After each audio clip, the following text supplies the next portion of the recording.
primeiro o repórter fala, Emerson Pansieri. Exatamente, né, Cirilo?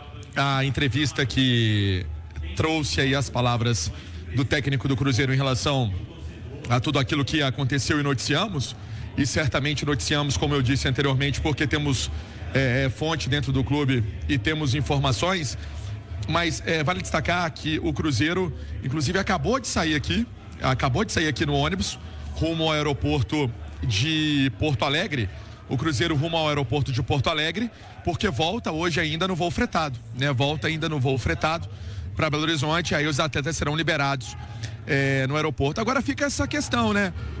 Do que vai acontecer, de relação a se vai ter algum posicionamento oficial, se o Alexandre Matos vai ter essa mudança, se ele vai conseguir realmente convencer a alta cúpula de mudar a ideia, né?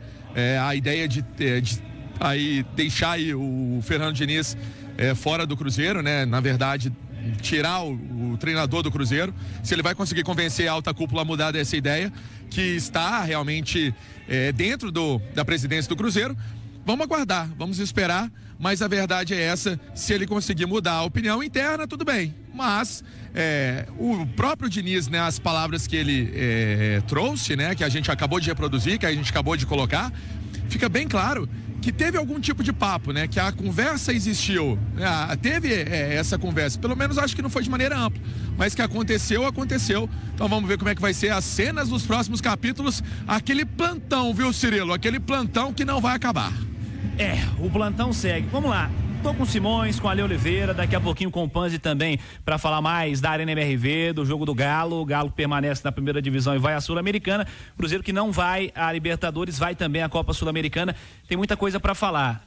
Você primeiro pediu a palavra, Simões. Não, só em relação a essa entrevista do Diniz aí, que eu acho que tem 2 pontos que eu acho que a gente precisa destacar. Um deles é óbvio, né?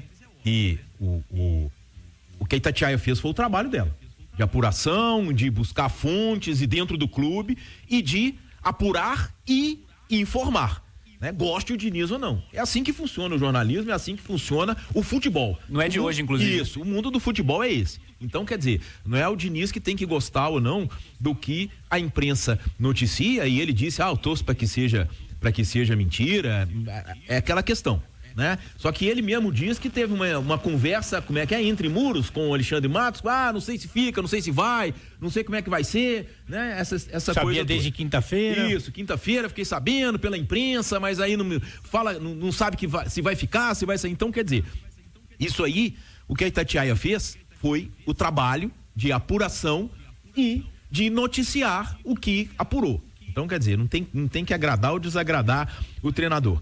Agora já vai pro ponto técnico, né? E aí eu acho que o Ale pode até ajudar a gente, porque ele falou assim, o Cássio aprendeu a jogar melhor com os pés. Não aprendeu.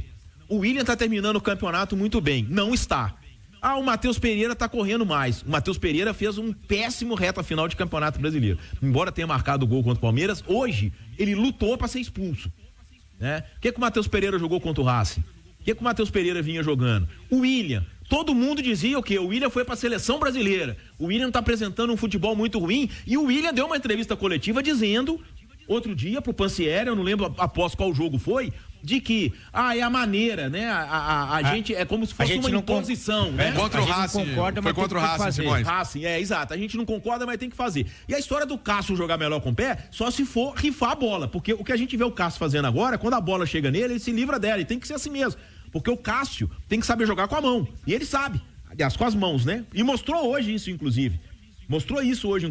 Fazendo defesas importantes. Então, é aquela história, né? Da realidade paralela que o Fernando Diniz vive. De dizer que o William melhorou, que o Matheus Pereira fez um grande final de campeonato, que o Cássio aprendeu a jogar com os pés em 2 meses e meio. Isso aí, realmente, isso beira um caso patológico. Tem um amigo meu, comentarista da Itatiaia, que resumiria com uma frase: aí é loucura. Eu acho que em alguns momentos, acho que o fracasso subiu a cabeça. Mas aqui, minha análise técnica tá equivocada? Não, tá completamente. E sabe o que me preocupa? O Fernando Diniz, ele faz uma análise do nosso trabalho e a gente não pode fazer análise do trabalho dele. Começa por aí. Outra coisa que ele faz é deixar, acho que até os que gostam dele, e eu sou uma das pessoas que gostam dele, preocupado com a avaliação dele, porque Ele estava descrevendo o Botafogo, que jogou bem contra esse, que os jogadores melhoraram de produção, sendo que o mundo está vendo que eles pioraram muito. Você pegar o William na primeira parte do campeonato, ele era a seleção do campeonato. E de seleção brasileira. Matheus Pereira era o melhor jogador do campeonato para algumas pessoas. E por aí você vai listando outros atletas que estavam entre esses caras.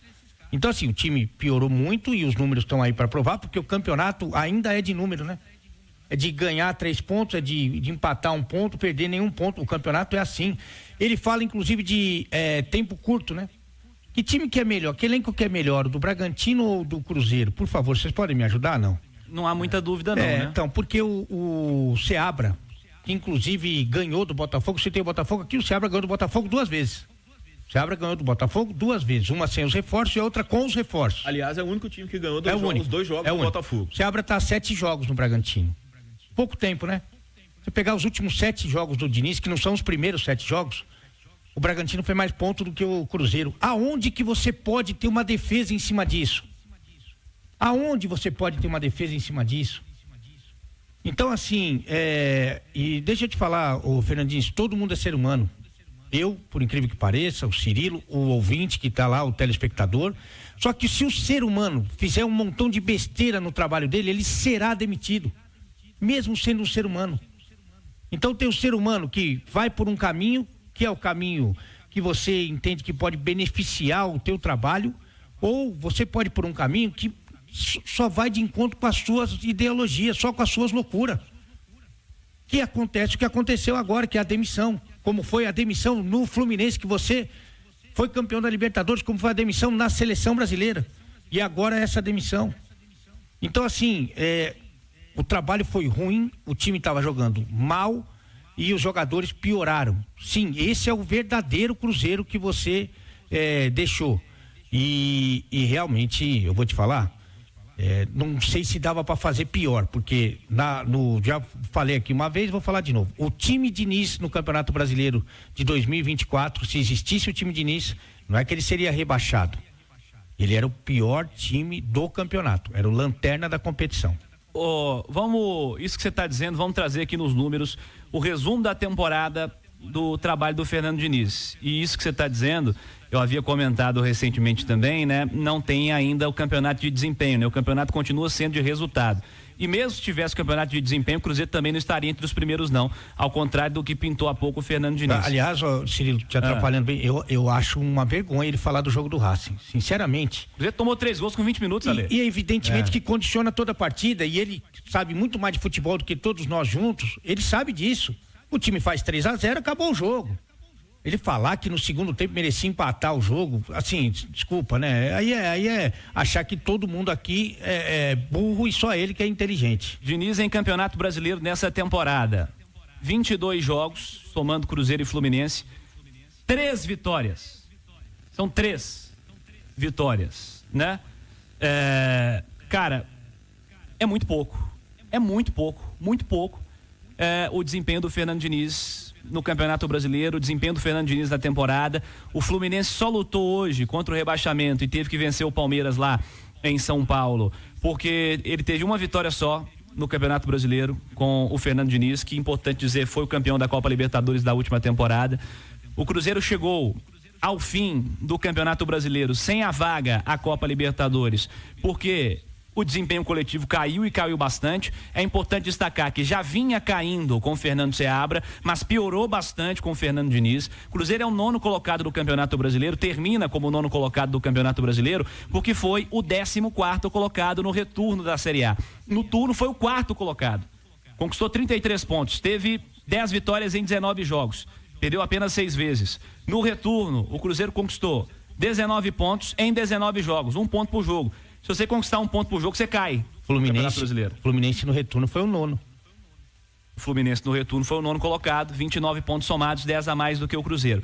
Gente, então assim, não tem muita defesa. Não tem muito o que defender. Os exemplos que vocês citaram estão aí. Não dá para discutir com a realidade. A realidade é essa. Um erro muito confirmado, ainda mais agora, mas a gente já falava quando ele foi anunciado.